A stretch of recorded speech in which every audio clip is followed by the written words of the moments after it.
Patrícia Heder Galvão, a menina Zazá para a família, Patsy no jornal e mascote do modernismo paulista, torna-se a mulher ícone do feminismo brasileiro. Nasce no ano de 1910 em São João da Boa Vista e ao longo dos seus corajosos 52 anos atua como jornalista, militante política, escritora, tradutora, desenhista e diretora de teatro. Casa-se com Oswald de Andrade no cemitério e dessa união nasce Rudá. O casamento acaba, ela encontra especial apoio em Geraldo Ferraz enquanto estava ainda na prisão, de onde sai muito debilitada, mas consegue se reerguer, eles se casam e ela tem seu segundo filho, Geraldo Galvão Ferraz. Ela é 23 vezes presa e torturada. Na última vez, diz, passavam-se as horas, os dias, as semanas, o sangue escorrendo e os verdugos se revezando entre me vencerem e me enlouquecerem. Vive os últimos anos de vida em Santos, onde morre em dezembro de 1962.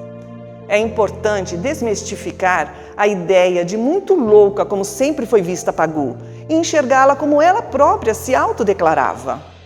Uma moleca impossível.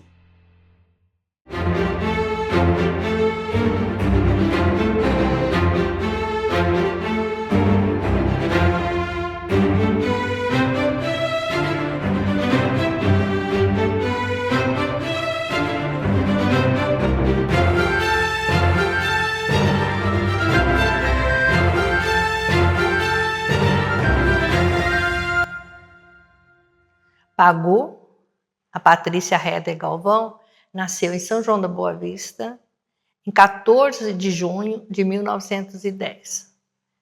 Pagu era filha de Thiers Galvão, de França, e da dona Adélia Heder Galvão.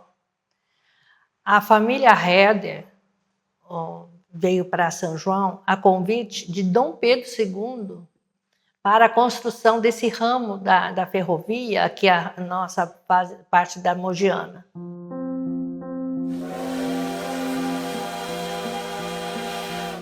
A Pagu morava na rua São João, número 21. Essa rua, por ironia, hoje se chama Getúlio Vargas, pois o Getúlio Vargas foi um dos maiores algozes que Pagu teve pela vida. E nesse tempo que ela morou aqui em São João, foi um tempo muito especial, né, das pessoas que a conheceram. E temos os relatos do senhor Luiz de Freitas, um senhor que entregava verduras e frangos, era um rapaz, né, na época. A dona Adélia recebia muito bem e deixava que ele pegasse a menina no colo e fosse até a venda, né, do seu Nero na esquina, para que ela gostava de doces, a Patrícia, e que ela gostava muito de uma bolacha preta que custava R$400. Pagu tem 3 anos quando a família se muda para São Paulo. Vai morar no bairro da Liberdade. Sidéria, a Cid, irmã mais nova, é sua melhor amiga. Estudam juntas. No caminho para a escola, passam pela Faculdade de Direito do Largo de São Francisco.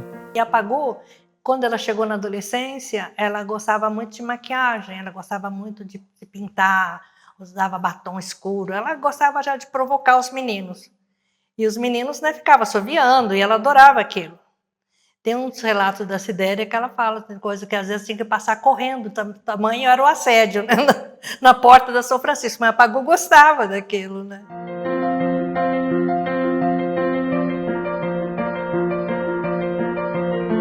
Também por essa época, elas foram estudar ali na Rua São João, na Avenida São João, em São Paulo, no Conservatório Dramático. Mas elas não foram estudar música, não, elas foram estudar a literatura e poesia.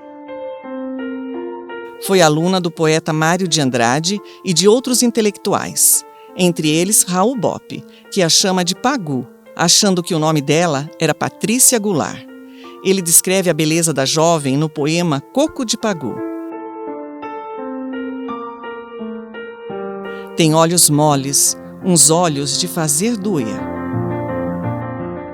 Então, ali mesmo com esse pessoal, né, ela conheceu Olímpio Guilherme, que era um jornalista, e começaram a namorar.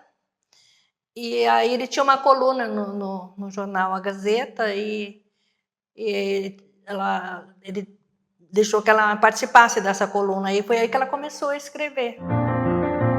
Nasce a jornalista que por toda a vida escreve sobre diversos pseudônimos.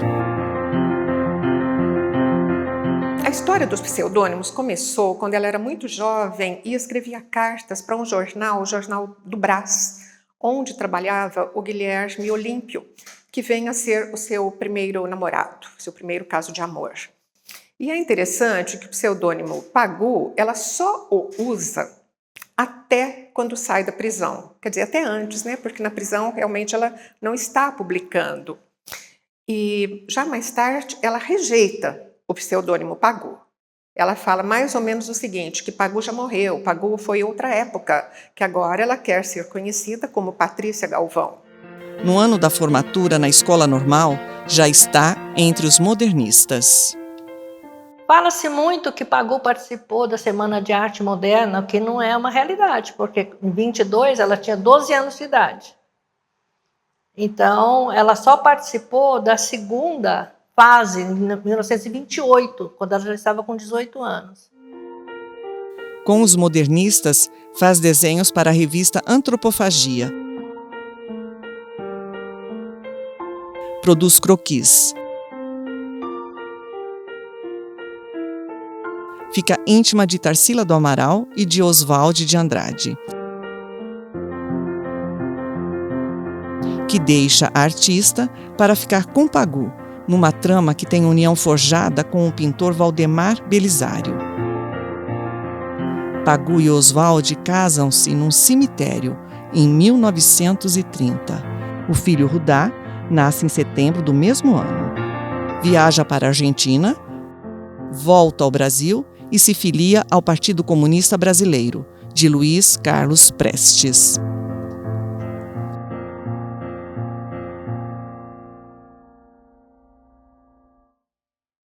Ela recebeu o epíteto de musa da modernidade e também militante do ideal. Mas por que militante do ideal? Militante porque ela foi muito ativa politicamente. Ela participava de todos os eventos, comícios políticos e ela ideal. Ideal porque ela era uma intelectual e como intelectual ela conhecia muito a obra de Karl Marx.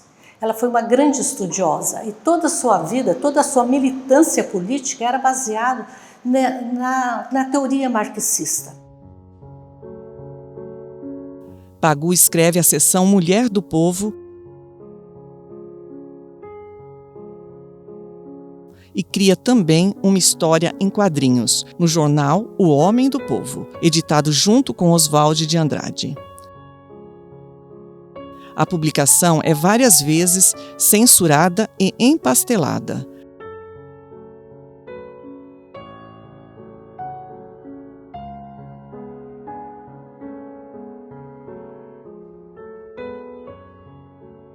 A pedido do partido, ela vai para Santos. Ao participar de um comício, um estivador morre em seus braços, atacado pelas forças getulistas.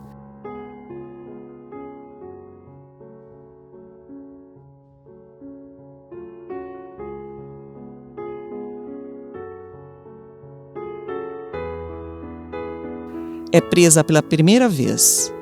A mando do partido, vai morar numa vila operária no Rio de Janeiro e sente a exploração dos trabalhadores. Doente, é resgatada por Oswald e volta a morar em São Paulo, no bairro das Fábricas, o Brás. As vivências em Santos, Rio e São Paulo inspiram-na para a obra Parque Industrial, primeiro romance proletário brasileiro. Pagu, ela vai para o urbano, ela vai para a grande cidade, a maior cidade do Brasil, São Paulo, e ela vai trabalhar com o mundo industrial. O São Paulo estava começando sua industrialização têxtil no bairro do Brás. Ela vai dar ênfase à operária mulher. E ela vai fazer denúncias gravíssimas. As palavras são muito fortes, as cenas são, posso dizer que chocantes. Retrata uma realidade, especialmente do lado da mulher que trabalha, da mulher que é violentada, da mulher que é estuprada, da mulher que tem um monte de filhos, que está sempre sofrendo, sempre tem capítulos magníficos que tratam das crianças numeradas nos hospitais, nas maternidades. E ela já faz todas essas denúncias, ela mostra que a mulher operária, ela ganhava menos do que o homem e era muito mais, exigia-se muito mais dela.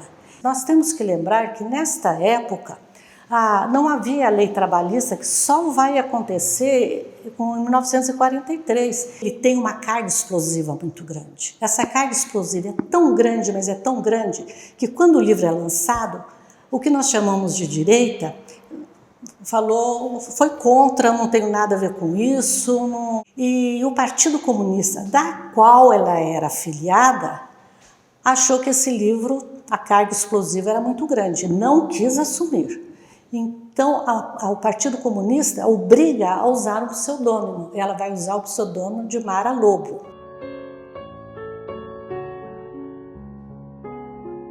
Parque Industrial é financiado por Oswald de Andrade, que escreve Serafim Ponte Grande. Ambos os romances são modernistas, publicados em 1933.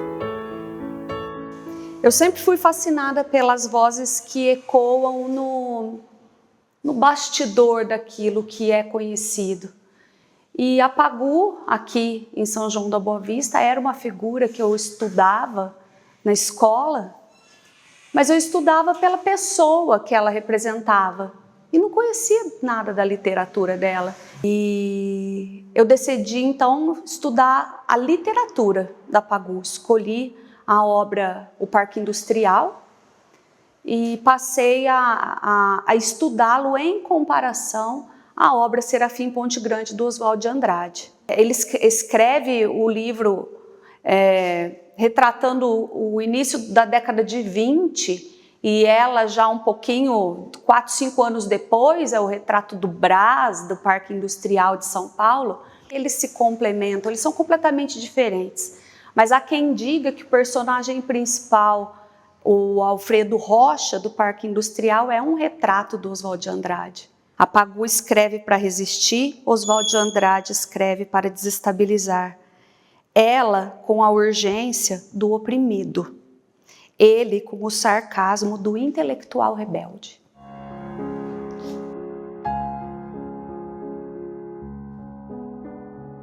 Pagu dá a volta ao mundo depois de publicar Parque Industrial, enviando reportagens para jornais do Rio e de São Paulo. Na Manchúria, recebe do imperador Puyi sementes de soja que chegam ao Brasil.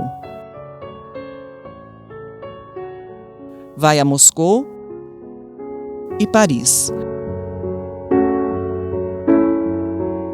É presa. Quase deportada para a Alemanha nazista, é repatriada. De volta ao Brasil, rompe com Oswald de Andrade. Com o fracasso da intentona comunista, é presa e torturada pelo governo Vargas.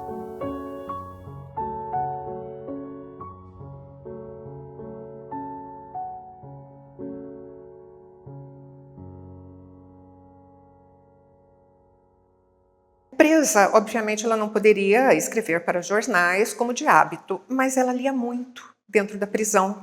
Recebia visitas, inclusive do Geraldo Ferraz, que mais tarde se tornará seu marido. Um dos livros que ela leu é um livro do Dostoiévski, Notas do Subterrâneo, e esse livro a marcou profundamente. Ela resolveu escrever as suas memórias prisionais. Só que ela está presa, então ela não pode escrever num papel que fique exposto. O que ela fazia? Escrevia num caderninho pequenininho, de 9 centímetros por 12, pautado, caderno, e ali ela escrevia as suas memórias em forma de poesia e com letras minúsculas. Esse material, esse manuscrito, ela deu o nome de Pagu e o Homem do Subterrâneo. Deprimida e pesando 44 quilos, é libertada 4 anos depois, acolhida por Geraldo Ferraz, com quem se casa. Dessa união, nasce Geraldo Galvão Ferraz.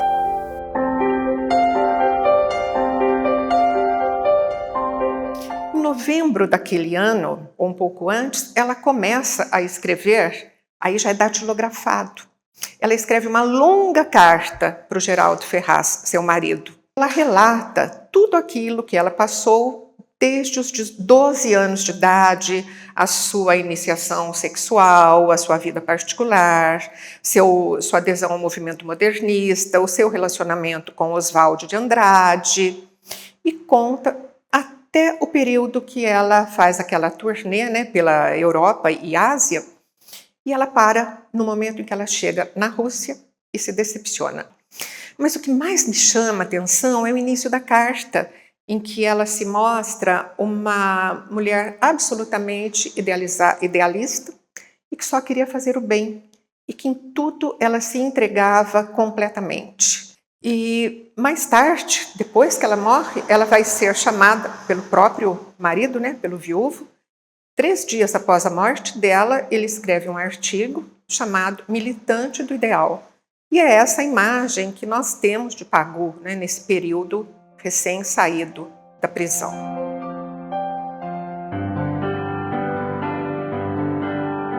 Com idealismo, dedica-se ao melhor do jornalismo.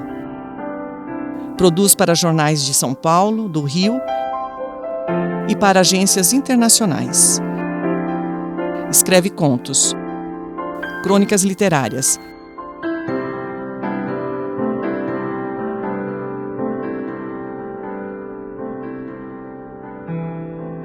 peças de teatro.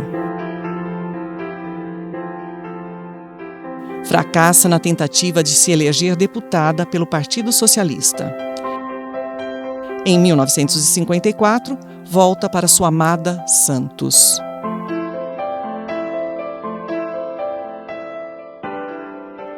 Ela se referia à praia de Santos, né? Porque ela amava o mar, amava o nosso vento noroeste, tudo que ela viveu aqui. É uma relação muito amorosa. Para cá ela vem desde criança, trazida pela família. Aqui ela vive seu grande amor, seus grandes amores, né? O primeiro marido, o segundo marido. E também aqui ela faz a sua militância política e também cultural no final da vida, e revela grandes talentos aqui em Santos. E também se revela como dramaturga, como incentivadora do teatro amador e como jornalista. Foi uma das incentivadoras que lançou a pedra desse teatro municipal. Autora de 4 livros sobre Pagu, a pesquisadora coordena também o Centro Cultural na Unisanta, que reúne mais de 3.000 documentos digitalizados sobre a escritora. Pessoas que aqui vêm renovam o pensamento de Pagu, da cultura brasileira e também daqueles que conviveram com ela e dos que fazem a cultura e a história hoje, né? São pessoas de todas as idades, de todos os continentes, que bebem desse conhecimento de Pagu e principalmente incentivam a renovação, a liberdade, a cultura e o questionamento. Pagu, ela tem uma relação direta com a questão do empoderamento feminino. Pagu foi talvez uma das primeiras mulheres no Brasil a lutar contra esses estereótipos, essa estrutura que foi montada por uma sociedade patriarcal. Ela também é extremamente importante por causa da luta pela justiça social, pelo direito do ser humano. Tá? Pagu é alguém que precisa ser vista, precisa ser conhecida. A Academia de Letras, ela tem um enfoque sobre essa manutenção da memória viva e presente de Pagu na parte da sua produção artística, né, da sua produção literária. Então, nós trabalhamos nisso. É uma obra inquieta, uma obra atual e que principalmente pede um olhar crítico como ela sempre o teve. Pagu para nós é um símbolo de vida, um símbolo de luta, um símbolo de resistência. E nós, mulheres, né, podemos ter, através de Pagu, um exemplo de luta, né, e de colocação no mundo e de empoderamento feminino.